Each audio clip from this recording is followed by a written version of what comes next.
All right. Good morning, and thanks for joining me, Fran. So, could you please introduce yourself and what?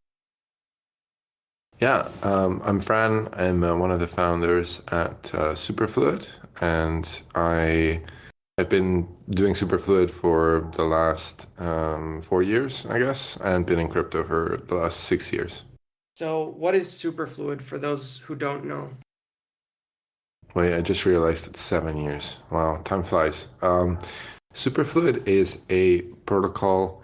It's a token infrastructure protocol. So basically, it allows you to either create new tokens or use existing tokens in new ways. So the most interesting thing that you can do with Superfluid is basically stream tokens over time. This basically means you make a transaction where you define a amount to be transferred every second, and then after that transaction is executed, you just basically look at the money slowly move away from your account to the recipient. This is not on chain. It's very programmable, very easy to build into your contracts. And there are a lot of other functionalities, of course. One of the more recent ones that we launched, which I'm very excited about personally, is called distribution pools. And this allows you to do the same thing, so you can still stream money, but it allows you to define as your recipient a set of recipients. And this means that you can basically distribute funds in a very scalable way to a very large number of recipients, potentially infinite. Um, I think at the moment, the biggest distribution pool is only about 3,000 recipients, but it could theoretically scale to any number, which is very exciting. You've found a lot of success lately with Optimism adopting the streaming for their RPGF, and I've seen that you have continued to grow your services and your sites, and a lot more people are getting introduced into Superfluid every day. For I think for me, what really kind of set the understanding of what it is are examples of what you could do with money streams. A lot of people are used to, paying once and that's it. So, what are some examples of things you could do with streams? So, in my mind, streams are the best way to pay for anything which has a time component. And when I say that, people usually think, oh, you want to pay for every second of a video that you watch. No, that's not really the point, right? What I'm interested in bringing on board with Superfluid are bigger parts of our lives. So things like, for example, salaries, I think are a really good fit because by streaming a salary, you basically remove the risk, which is implicit in a labor relation, whereby if your employer is paying you every second, the moment they stop paying you, you can stop working without any added risks, right? Well, compare it to the current kind of status quo in most of Europe. You get paid at the end of the month, and what that basically means is that you are lending a month's worth of your time to the employer in the hope that they will pay at the end of the month, right? So I guess salaries are usually the best example to explain some of the benefits of streaming. And when I explain that, most people will say, oh, that sounds cool. People who have actually run a business will say, yeah, but as an employer, I don't want to pay in a stream. I want to pay at the end of the month. And that's where things get interesting because, in my opinion, it's actually very, very specifically a more fair way of paying, which does obviously mean that, the stronger part of a, economic relationship has to give in for this to happen because right now the way most transactions work is almost because we don't have a better way are defined as payments at the end of a period, right? So it's like that for your salary, it's like that for your rent, for example, it's like that for your taxes, right?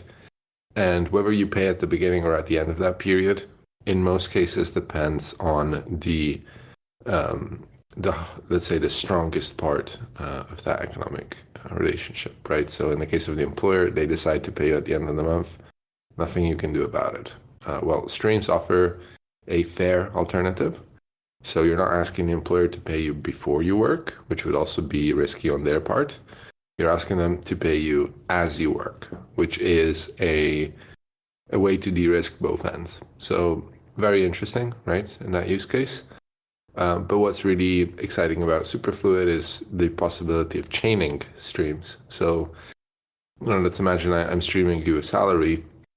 You can take the income you're making every second and every second redirect it to other expenses, right? So as you're getting paid your salary every second, you can stream your rent every second to your landlord, and then your landlord can stream money every second to his savings account or to repay his mortgage, right? So these are the things where money streaming starts to appear as a real game changer, right? Because it's not just about one specific economic relationship, but rather it's a way to streamline all of our ongoing payments. And that's really the part that, to me, showcases the bigger vision of what money streaming could mean for society.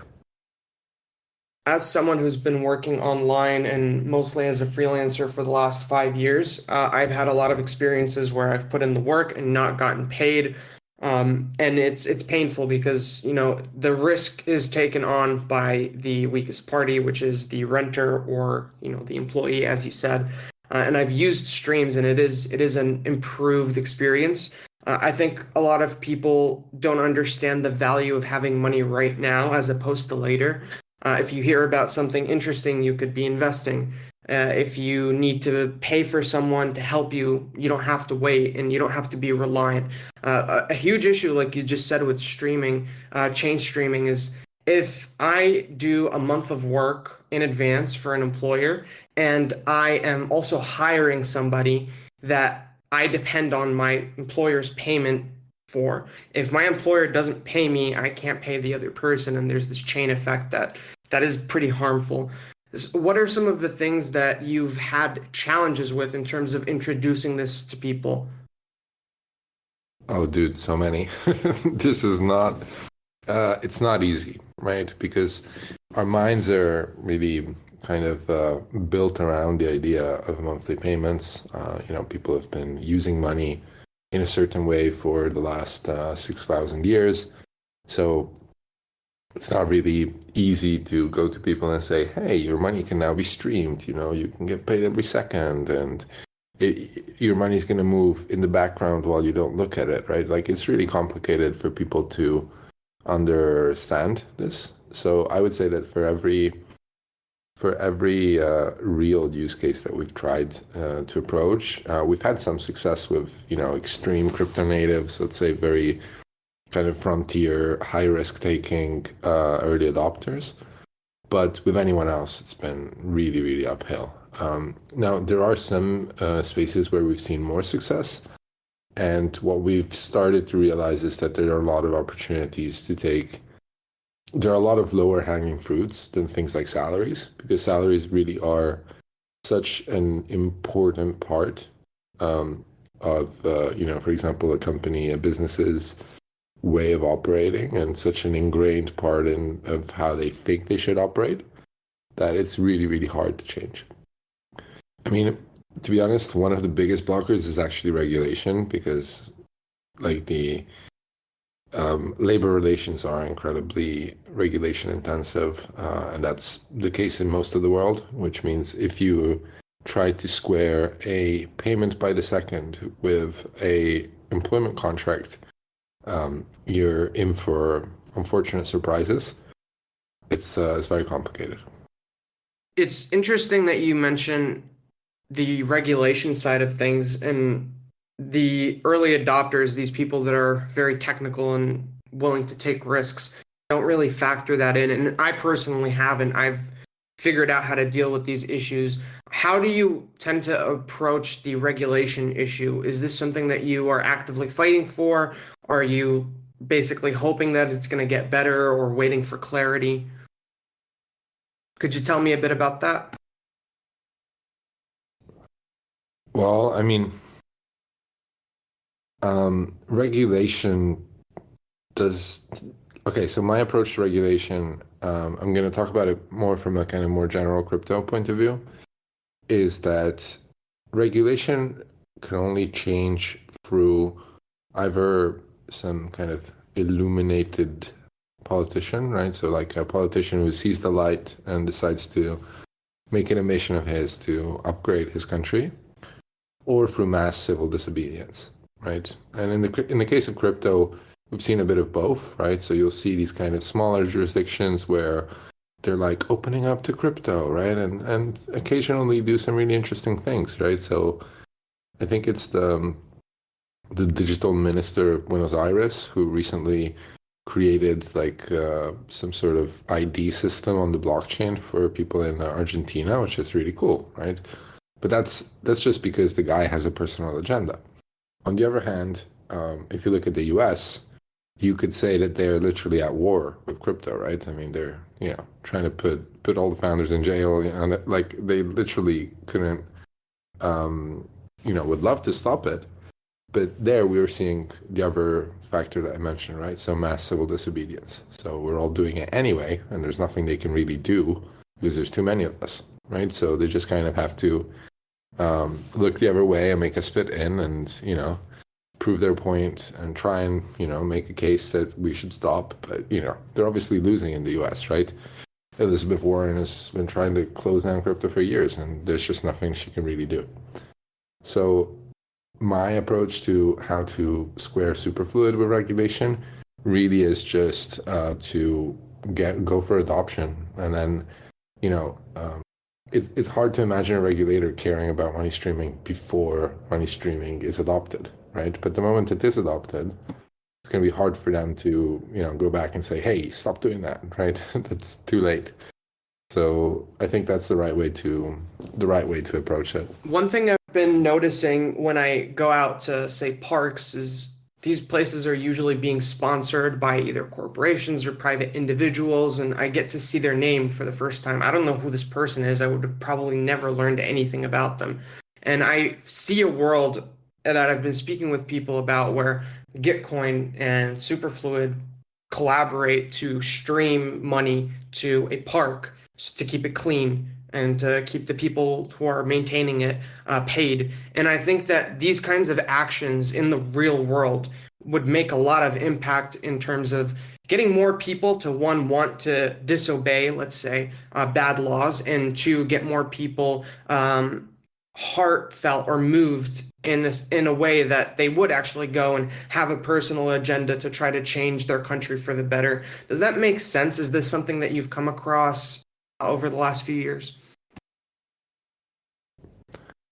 Yeah, that definitely makes sense. I mean, I would say Superfluid is still very small to imagine doing things like that. But if you look at some, I mean, for example, WorldCoin, I guess, is a good example, right? They're basically paying people to start caring about crypto, right? And in the process have created a bunch of friction with governments, right? I think they've been publicly condemned and potentially even banned by a few African governments. So I do think that, with size come opportunities to become more public. And at that point, it can go both ways, right? It could go well, or it could go badly, or it could go badly for a bit until it gets better, right? And I think, we'll get there, both as Superfluid and as crypto more in general. But I think it's probably a bit early. So we've talked a bit about the challenges that you've faced, and thank you for sharing that. I want to know about your successes. What do you feel like in the last few years have been your biggest successes with Superfluid? Well, I mean, getting anyone to use it was a great success because when we started, it felt like a pretty crazy idea. We've now got a bunch of different users, a few different applications. I think, for example, last year I was very excited about this. We got a very big game from Polygon to integrate us. And they integrated us for a use case that we hadn't really focused much on, which is subscriptions. And they built us into the game logic. They managed to abstract away some of the kind of, complexities of using Superfluid. And honestly, they did an amazing job. And that was in a few days, it had already, I think it was 15,000 users. And it's been running for over a year. So I'm really, really proud of that. The game's called Planet IX. You should check it out. It's got probably the best graphics of any web-free game I've ever seen. And yeah, it's been running for over a year with virtually no issues. So that was really exciting. Other major successes, we've recently, as you said, helped Optimism distribute RPGF free. So in this case, it wasn't technically challenging, to be completely frank. It's pretty easy. But the amount of funds was exciting, right? Because in this case, it was $120 million that were being distributed to around 400 recipients. And it was exciting, right? Because we got to, understand a bit more the requirements of such a big entity and kind of help them do this. And some other opportunities have come up thanks to that, where there are some more interesting technical challenges. So I can't really talk about it right now, but there's going to be more things we're doing with Optimism, where we're going to push the boundaries a bit more of what our technology can do. Another thing that I consider a pretty exciting success for me is the launch of our ecosystem rewards pass. So this is an NFT that we launched when we launched distribution pools. And it's basically a way to showcase distribution pools, because what happens is when a user mints this NFT, they get a fully generative NFT, which is really, really cool to look at. And then they become part of a distribution pool, which means they start receiving a stream, which is coming from the NFT contract and is based on all the pooled funds of all the people who minted.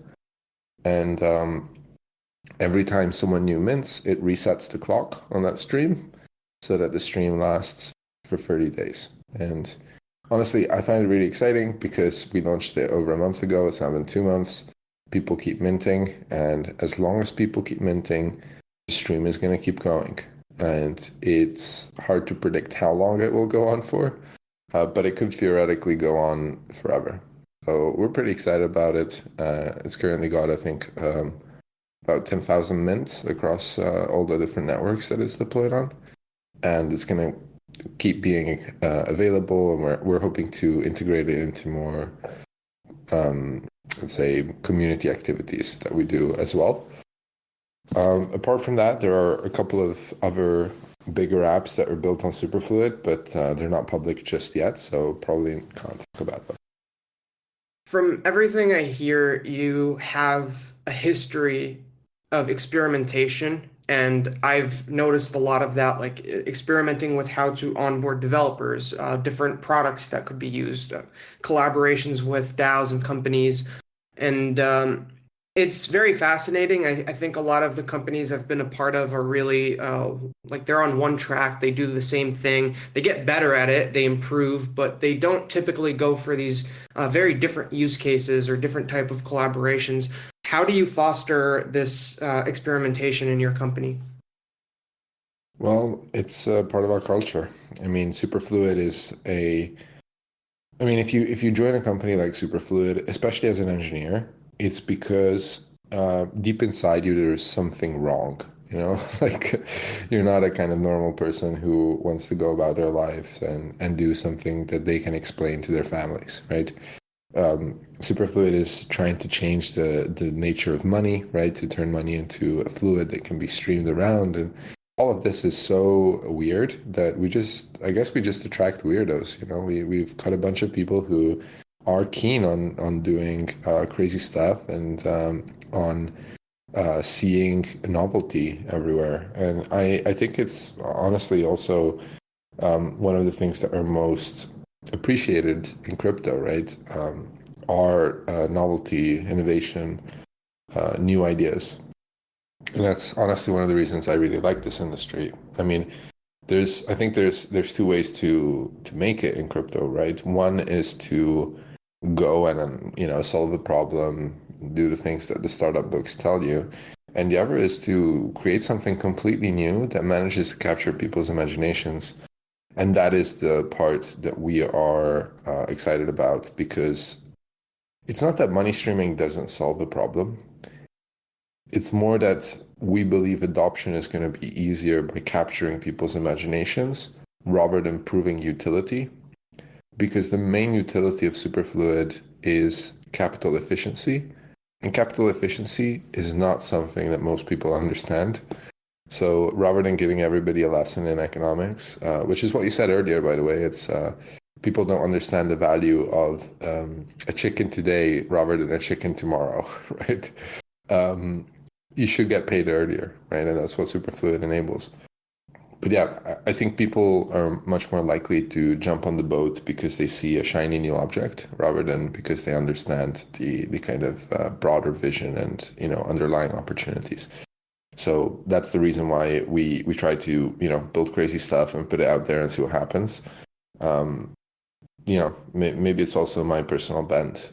I also like these kind of experimentations. One of my favorite experimentations that you guys were a part of was the wave pool. I think that was an excellent strategy. It was very creative. A lot of people were constantly in the Superfluid server working on new things, building new things, and maybe maybe it didn't have as much. I don't know what the return on that investment was, but from a cultural perspective, I really enjoyed being part of that. I enjoyed joining the calls and seeing what people built. Could you talk a bit about how that came about? What was this like a team effort? Was it just, how did that come about? Yeah, so just for context, the wave pool was a continuous hackathon. So at Superfluid, we've always had a culture of developer relations. We used to have a pretty big developer relations team at one point, and it's very important for us to track developers and how and see them build on Superfluid because it's such a new technology that we kind of need to experiment as much as possible. So hackathons are a way for us to parallelize that experimentation. So we did a lot of hackathons with ETH Global. We did the Folio hackathons. We did a lot of local hackathons. Unfortunately, at some point, the costs catch up with you, and we realized that it was getting very expensive. We were having to fly people around, and during COVID, it was easier because it was all online. But the moment everything became in person, it became very expensive to fly the team around the world to host hackathons. So we came up with this idea of instead, diverting our budget to running a internal hackathon. By that point, we felt like we already had a sufficient developer audience for people to be interested in what we could do on our own. And we launched a wave pool. So every month we would have a theme, most often than not a co-sponsor and people building on that theme with the co-sponsor got access to prizes, right? So I think the most successful month that we had was when we collaborated with Lens. We also did some good ones with Gelato. We did Good Dollar, which is a product in our ecosystem, and yeah, Collabland. Yeah, I can't remember all the sponsors right now. We did Base as well. We did Gnosis Chain. Yeah, so we had a bunch of different co-sponsors, and the results were pretty cool. It did tend to be people in our ecosystem, of course, because they knew about it. And you could definitely see some people kind of refining their understanding of the protocol month over month, which was one of the objectives of the program in the first place. And I think it helped us kind of create a bit of a core community. Um, we stopped doing it for a number of reasons, but mainly because it was quite a lot of work to handle. And we are shifting our focus to a slightly different approach now that is informed by that. It's not going to be called Wave Pool 2.0, but you can think about it like in that way, which is going to be even more focused on individual builders and guiding them towards positive outcomes. So I'm excited to, unveil that in the coming weeks. It's fascinating. I think this is the first time I thought of it like that, but the wave pool is a sort of stream of a hackathon, and the big and the small. Um, you mentioned that so one of the experiences that I had after I been a part of the Superfluid community for a while, I went to a ETH Warsaw event. It was just a bunch of people eating pizza, talking, and I just started talking to somebody, and they mentioned that they were participating in one of your hackathons in some country. I don't remember where. They built like this. I think it's like a stream where if you don't like click a button every 30 days, it opens a stream and starts sending it to your relative or an address. It's supposed to be like if you die, you can transfer your money out. It was very fascinating. You did have like a very strong impact on a lot of developers, I would say. And you mentioned that you'd been around a lot of different countries, and it seems like events were very important for the development of your protocol. How did that come about? Like, was that something that you knew at the start, where if you go to a bunch of countries, a lot of people are going to meet you and join your community, or was it just like for fun? No, I wouldn't say it was for fun.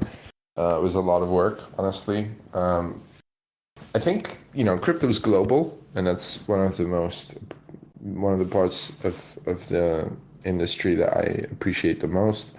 You've got people literally in our Discord, there's people from all over the world, right? And that's really exciting. But at the same time, all of our team is in Europe, right? Which is, in a sense, at least for now, a business necessity because we need to be able to coordinate, get on calls, and that would be really hard with people all over the world. So you kind of need to compromise there, and the best way that we found, to connect with the global community was to go around to crypto events and meet people. So we started doing it. When most of the COVID regulations were removed, then it started to become clear that we would be able to travel again. I basically just gave up on having a home, and I've been traveling around ever since as a digital nomad and attending events, and they're very useful. In my opinion, crypto events are where the culture of Web3 is being formed, right? Because as much as it's obviously very much an online culture, I find that my strongest relations in the industry are with people that I've met in person. And, I think that part of the human brain is going to be very hard to switch off as much as we try. So, for the moment, I still think events are incredibly important in creating community and creating relationships and, in building a brand in Web3. It's not the only way, but it's the way that we decided to do. From the few events that I've been to that you guys threw, I think you're really good at throwing events. They're usually very fun. The people there are like high quality and great to be around. And I feel whenever I go to these events, I feel like I'm with my people, which is a good and strange experience. Yeah, I didn't have an easy time like making friends in the past, but it's been getting easier with this community. I want to talk to you a bit about like running a company and so maybe let's go into the history of Superfluid. How did it start? You said it's been 7 years. It's been 7 years for me in crypto, not 7 years of Superfluid yet. So I guess the way Superfluid started was while we were building a different product, which was one of the earliest crypto products out there, I guess. Sorry, not crypto products. Maybe that's a bit much, but it was one of the first DeFi products. So this was 2019, and back then there really wasn't there wasn't much going on, right? Like if you looked at DeFi, it was basically a single page. We were using a website called DeFi Pulse, which a lot of people don't even remember anymore. And we built a derivative of DAI, which allowed you to stream interest to NGOs, right? So you would put money into the system, you could use your stablecoin, but in the meantime, all the interest generated from your stablecoin would be redirected to an NGO, right? And that was pretty interesting to build, got us connected to a bunch of people. And a lot of people were very excited about the interest component, oh, yields, interest, you know, all sorts of things that can be built there. And in fact, I mean, now 5 years later, I think a lot of the ideas that were being discussed at the time have been built, right? DeFi is incredibly diverse at this point. But what caught our attention rather than the yield was the streaming aspect, because we were streaming the yield and we realized that, hey, we built a token, and in this token, the value is streaming from one account to another without needing to actually transfer it, right? How's that happening? Can we turn that into a more universal protocol for value transfer, right? And yeah, basically looking at that aspect of the product we'd built, we got very excited about the opportunities. And I guess one thing led to another, and we ended up building Superfluid.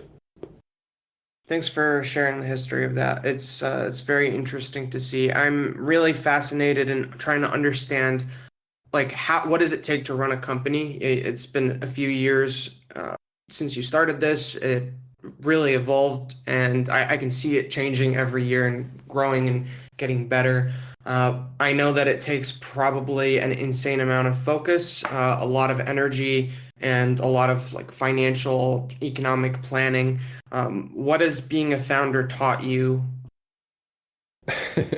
A lot of things, but I guess the main thing to always remember is that we tend to focus on success a lot, right? And when assessing others, we tend to think, oh yeah, you're a startup founder, you're gonna, end up like Mark Zuckerberg or whatever, right? And it's so easy to forget that 99% of people fail, right? And I think it was the founder of NVIDIA. I don't know if you've seen this interview. It's really, really funny, where an interviewer asks him, what would you do differently if you could go back? And he said, without any hesitation, he said, I wouldn't do it. And he's the founder of one of the most successful companies in the world, right? And he says he wouldn't do it because, the total truth is that at some point in the future, you're going to get interviewed and you will be, very successful and you'll be able to tell your story.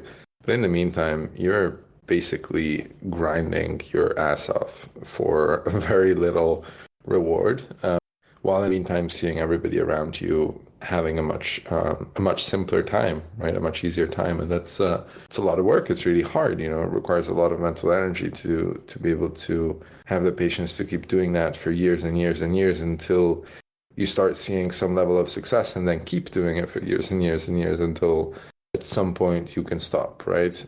It's very hard to do. That's the truth. Whoever tells you differently um, is lying to you. And what I can say is that, generally speaking, in my opinion, founders usually start startups because they either don't know what they're doing or because they are mentally ill, right? In my case, it was the first one. I didn't comprehend what I was embarking on in terms of, how long and how hard the journey would be. But I'm pretty sure in the case of the most successful people, they are probably mentally ill, right? So, I don't think there's another way. Yeah, I mean, I wouldn't disagree there. Okay, so I'm gonna take a step here and kind of show a sense of gratitude. I think a lot of the founders and the people who are doing these difficult things have resulted in hundreds of families being fed. And I don't mean that in a kiss-assy way. It's just at the end of the day, it's true. Like I have gotten paid from Superfluid. A lot of people have gotten paid from Superfluid. There's so many products built on top of it, and you can track that all the way down to like the founding of the internet. And there is a lot of gratitude that I think needs to be given for people who are, taking this journey. It is very difficult. Are there parts of it that make you feel grateful and happy? Oh yeah, I mean, absolutely right. Everything, all of it makes you feel grateful and happy. I mean, um, it's like you said. I mean, we've enabled a lot of innovation. You know, we're bringing forward a new and interesting way of doing things. You know, and I'm incredibly proud that that is the result of my work. Don't get me wrong. I mean, things that when I say things are incredibly hard, it doesn't mean that they're not rewarding. In fact, I would say that those things are usually correlated, right? A lot of people have, in crypto especially, they have a lot of success with very little effort because they get lucky on, the right meme coin. But fulfillment is something else, right? And I think what we are working towards is more of that kind of fulfillment of knowing that we've built something that is, helping people build other things and changing their lives if you want, or, as you said, feeding their families. So, yeah, absolutely. I mean, I'm incredibly proud of what we've done so far, and, I'm very excited about what's coming next. So I have just a few more questions. Thank you so much for taking time out of your busy day to do this. While I was like looking into Superfluid, looking into you to understand better what your experience was, I noticed that you have a lot of experience with language, and the first part of that I saw was your experience with Japanese language as an exchange student, your work as an interpreter, the fact that you speak with me English, and I'm pretty sure you speak Italian. How many languages do you speak, and how do you feel like that has contributed to your success?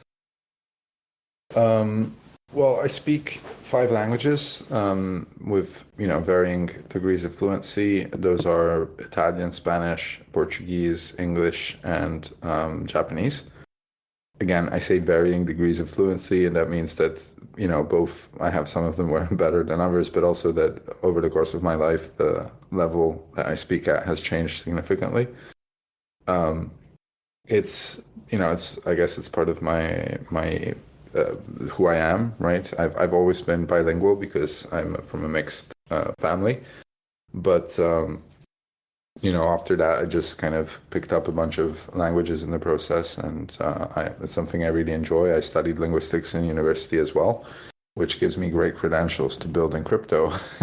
But yeah, I mean, it's just kind of who I am. I wouldn't say it's contributed too much to my success because realistically, the only language you really need is English, and there's just a default understanding that everybody else, if you speak English, everybody else is going to adapt, right?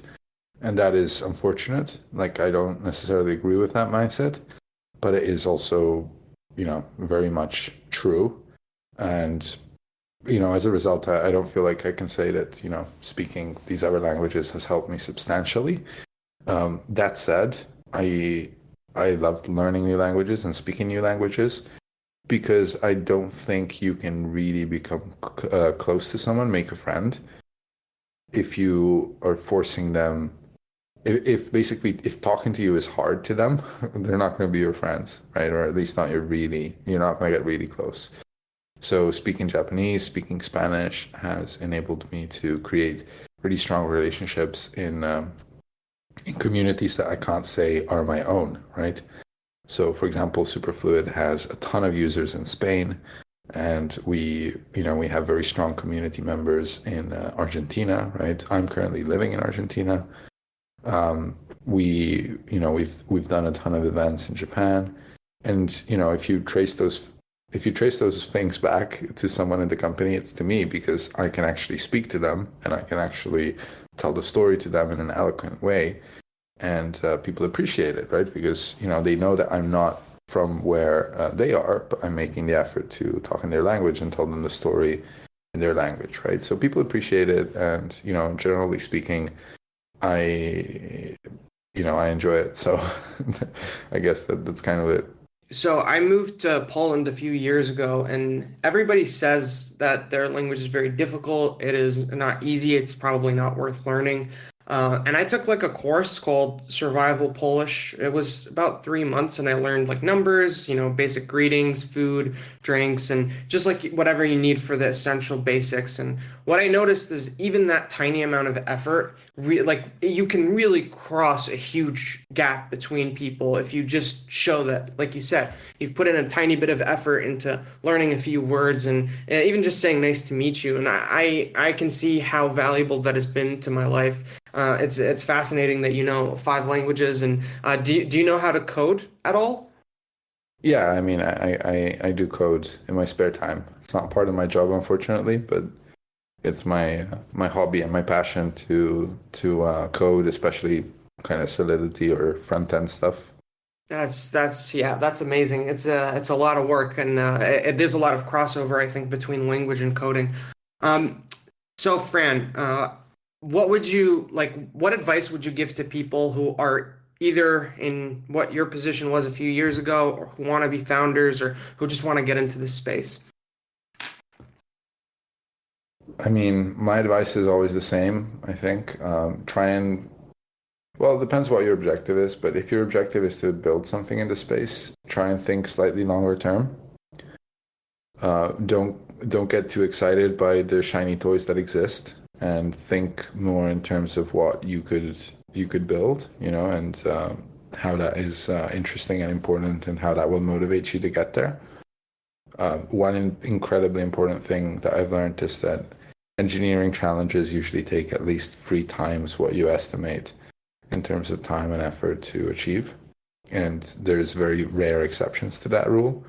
Um, I would say that, I mean, I've learned a lot about crypto and, about how the industry works. What I, okay, one piece of advice that I like to give people is to understand that the industry is still very small, and with any small amount of effort, you can reach anyone in the industry, right? I mean, I'm incredibly easy to talk to. My DMs are open, right? But if there's someone that doesn't have open DMs, I'm pretty sure you have a second or third degree connection with them. And if you don't, then go to a crypto event, any crypto event, and go to any side event at any crypto event. And then you will have a third degree connection to everyone in the industry, because it's still really small. And what that means is that you can realistically get in touch with anyone, get advice from anyone, get an investment from anyone, incredibly easy. And I don't think that's ever been the case in any other industry in history, right? So yeah, you're in the right place. This is the right place to build. The crypto is forming the culture of the future, and you just need to find your spot and build towards something that keeps you excited, because the most important thing is being excited about what you are doing and not giving up. That's a lot of great advice, and I really want to double down on the idea that this is a small industry and that everybody is like 1 or 2 hops away. I have not ever seen so much generosity and connection and openness as in this industry. I've worked in media a little bit, I've worked in sales, and typically it's very hard. There's a lot of hierarchy, there's a lot of people that you don't know that stand between you and whatever you want. So this is probably one of the best places to be if you're an open person and if you're just curious. So, Fran, thank you so much. You've given really good advice. The story of Superfluid is amazing. It's one of my favorite products and projects in the space. Is there anything that you want to say to the world or shill before we wrap this up? Um, I guess just very generally, follow us on Twitter and put on notifications, because there are some really exciting things coming. And actually, follow us on Farcaster as well, because we're actually sharing some alpha there before we share it on Twitter. So Yeah, I've interviewed four people from Superfluid to this point. 1/10 of all my podcasts are with Superfluid people. Great place. There's a lot to learn there. I'm gonna put all of the links to in the description. Links to the Superfluid site, the Discord. So check that out if you haven't yet. They always have something happening. If you're new to the space, you can probably learn a lot and meet great people. Fran, thank you so much for doing this. I really appreciate it. I hope we can speak again when there's something new. sounds good. Thank you for inviting.